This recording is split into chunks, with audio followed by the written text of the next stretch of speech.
This is Lo-Fi Thrasher Lenny Blade, and this is the Retro Hunter Thailand show out of Korat in northeastern Thailand.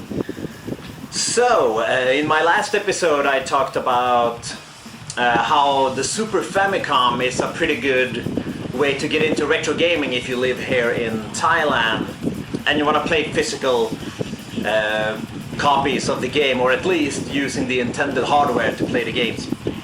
Today I'm going back a little bit to the 8-bit Nintendo Entertainment System, or as it was called in Japan, the Famicom. Now, an interesting thing about this is that you can still find brand new consoles that can play the cartridges from the 80s and 90s here in Thailand. It's pretty amazing. So I will take a look at a couple of systems here. These. So I've got 3 Japanese Famicom or Famiclones, as they are affectionately called, and those 3. And then I've got one like sort of emulator box. I know I don't really talk about emulation that much. This is basically like a RetroPie or like a Raspberry Pi with a custom case and 620 games installed. And this one, which I bought in Thailand, 12 years or so ago, plays Famicom cartridges. So if you don't want, I'm not talking about emulation. Obviously, this is a slight caveat. So if you're looking to get into retro gaming and you live as an expat or immigrant or whatever you identify as here in Thailand, you can. This is a pretty good way to go as well. It won't break the bank, and all of this stuff is easily accessible and readily available in Thailand on Lazada, on Facebook Marketplace, even as I will tell you where I got this, and if you're a local you can still get it. So yeah, so let's get into some of these systems. Alright, we are down at the table here again, and this is the first console we'll check out. This is the Thai released Luga game, which is extremely common and has been extremely common for a very long time in Thailand. In fact, if you've lived in Thailand for any amount of time, I'm sure you've seen these. Even the bigger chains like Big C and Tesco Lotus used to carry these. And you can also see them at the second-hand markets and things like that. So they usually come with these like many-in-one cartridges. But the thing that many people don't know is that they actually play old Famicom cartridges as well from the 80s and 90s. So that's pretty amazing. The quality of these games aren't exactly, top notch, but they do get the work done and they can play most cartridges. Here are my personal Famicom cart. Most of these games I've picked up on Facebook Marketplace and on the second-hand markets. You can even find them if you live in Korat. You can also find them in at Save One, though they're usually upmarked quite high, because it is a pretty niche market here in Thailand to collect like physical retro games like these. But I'm glad I have found all these, and these I haven't paid more than 100 baht each. Most of these are 50 or less. There are a few games that I paid like 70 or 80 baht for. I think I paid 100 for the Xevious one. But other than that, it's they're pretty cheap. The most expensive ones are, of course, these ones that are boxed. Now, I only have 2 boxed games, and that's Dr. Mario and Wizardry. A cool thing about the Wizardry series is that you can actually play them in English. There's a YouTube video that show you what, like what menus to go to and what to change, and then you can play it in English. Not many people know that, but it's pretty cool because the Japanese versions are infinitely cheaper than the US or the other Western versions. So look out for that if you're looking to play some RPGs on your Famiclone. So one thing about this system is obviously, you know, it's not gonna be up to speed. Like if you're, I mean, just take a look at this. The AV cable is super short. I mean, this is ridiculous. So yeah, I actually had to order one of these guys just to make it longer, an AV extension cable. This one was like, I think 15 baht or so from Lazada. So yeah. But yeah, other than that, it works. It feels very cheap. It doesn't have the console. I mean, it doesn't have any weight to it or anything like that. Well, I bought this 12 years ago at Save One, brand new, for 199 baht. And you know what? You can still find them brand new if you know where to look.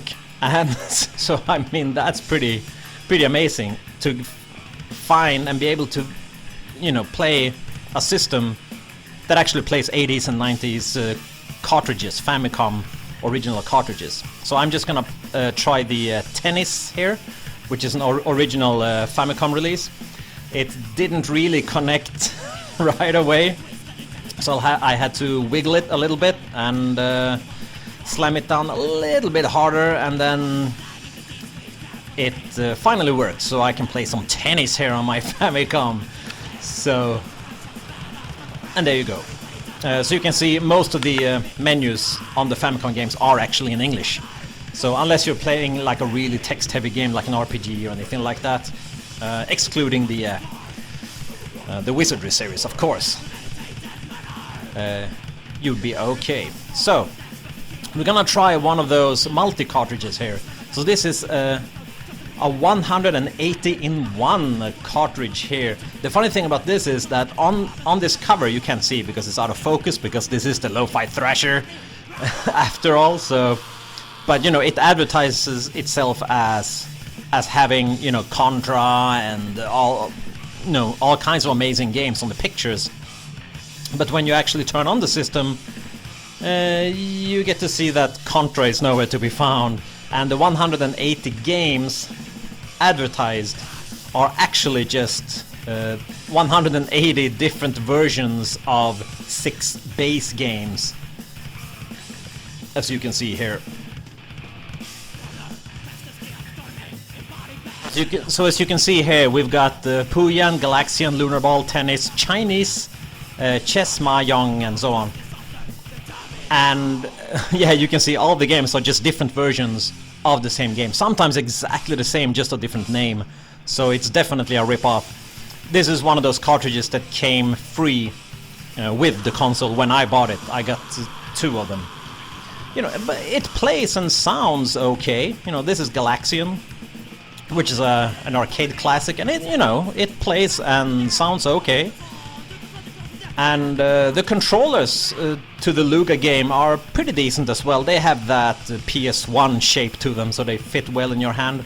This is something called Moon Mario, which is basically Super Mario, but you know, when you jump, you know, it's you jump higher. This is an amazing card. It's 9,999,999 in one. No, I'm not joking. This is actually the name of this multi-cart. And take a look at this. How many games do you think there really are here? Not that many. You know, we've got Super Mario and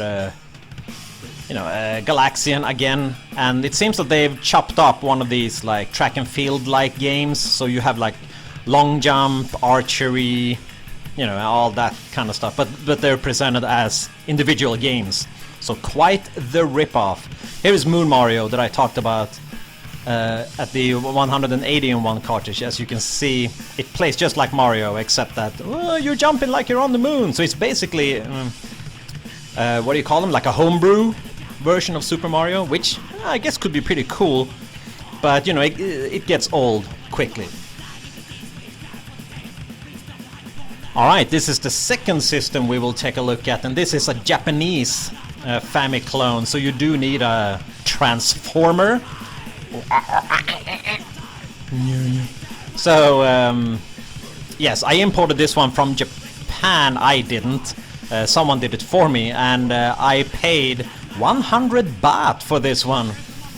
And right now I'm trying out the Dragon Buster, which is an 8-bit Famicom game. This is an original one. This particular cartridge is from 1987. So yeah, it's like a Zelda kind of game where you have an overworld map, and then you choose where to go, and then you go into the caverns and caves, and you fight beasts and pick up like items that you can use. And it's actually a pretty cool game, so looking forward to playing this one a little bit more. But yeah, so the interesting thing about this particular system is that it also comes with I should say, it comes with games inside the console as well, like built-in games. So take a look at this. This one comes with 7 games. So, you know, it's not a lot, but it's, you know, it's a neat little bonus, I guess. So let's try out Future Tank here, which is also, it's just a homebrew of like someone has cracked and homebrewed a version of what's the original one called? Battle Tanks, right? On the NES/original Famicom. So, you know, nothing truly exciting to write home about, but, you know, at least, you know, there's 7 games that you get for free built in, so why not? Alright, one more system we'll take a look at. This is another Japanese system, and as you can see, the design is a little bit different. This one has a lot more Famicom, a lot more of a Famicom look to it, where it has, you know, spaces for the controllers. The controllers also look a little bit different, and yeah, we're trying it out here with Golf. This is another of those like original Famicom releases from the 80s. So this particular one would be from 84. So it's pretty cool that this brand new, newly manufactured Japanese system can actually play it. And this one I imported as well for 100 baht. This system also has games built in, and it has a whopping like 118 or something. Yes, 118 games. These are all sort of new games with a few exceptions. You know, so like someone has actually sat down and programmed these games. So you can imagine the quality of the games. This game we're looking at here is called Future Fighter, or Final Fighter, maybe. Can't remember, but yeah, it's this futuristic tank game, so you know, it's nothing truly spectacular, I suppose, but you know, you can kill a few minutes with it. But the important thing is that you can play Famicom cartridges with it, and it's brand new, so hopefully it'll stick around for a while. And yeah, the clone systems, one thing that's pretty interesting is that they're actually legal. They're not illegal anymore. I think it was something about in 2003 or 4 or something like that, the patent, Nintendo's Famicom patent ran out. So if you can, something like this, don't quote me on this. This is the Lo-Fi Thrasher show, I don't do research. This is from my fading alcoholic memory, so...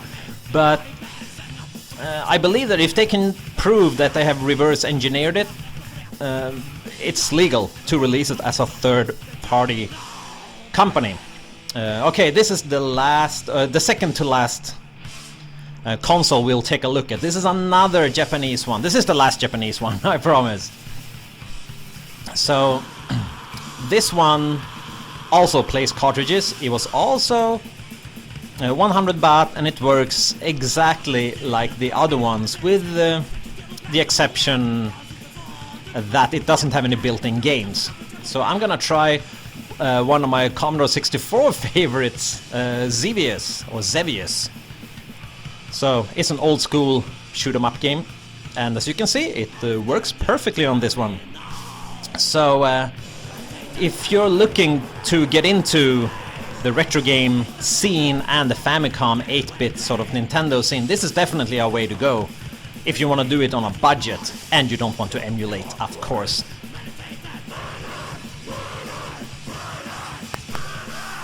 As these kind of machines are readily available on Lazada if you want a brand new one, or if you can find someone to... There are sort of like importers and people that are selling them sort of 1.5 hand, so they've broken the packaging and checked that it works, maybe played it 1 or 2 times, and then they're selling it for like 100 baht or so. Okay, the next game here that we'll take a look at, or the next console I should say, is... I got this one off of Lazada quite some time ago actually. Quite cheap, a couple of 100 baht. What this is actually emulation. It's one of those emulation boxes, sort of like a RetroPie, so you have like a very cheap version of the Raspberry Pi or something similar, and you have it inside a custom case like this. This particular one looks like the 8-bit Nintendo Entertainment System, of course. And this one has 620 built-in games, preloaded games, so you get a lot for the money. However, this is emulation, and it's less satisfactory to me, at least, to play with it, but it does the job. And the controllers look like NES controllers, the Western version. And as you may or may not see, there are some good games on here. You know, we do have Contra on this one, RoboCop, Batman, a couple of good games here, definitely. So we'll take a look at the RoboCop game here just to try it out. And as you can see, it works well.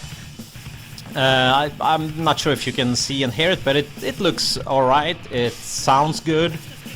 The controllers actually feels like the original NES controllers, and the D-pad is quite good. So it is sort of good value for the money, but when you think about it, it's basically just emulation. Here is I'm trying out Ice Climber as well, which is another classic. So let's go back to the menu here and see. There are some cool games on here. This is Mortal Kombat 4. Yes, Mortal Kombat 4 on the NES. So there are a couple of like freaky games that didn't really come out. Some of these are Brazilian made, because in Brazil some of these older consoles lived on, and in Taiwan as well. So there's a Taiwanese company that programmed a lot of cool stuff for the Famicom, you know, like the Mortal Kombat games and things like that. Here's Scoon, another Famicom classic. Alright, anyways, so that was it for me. So catch you later.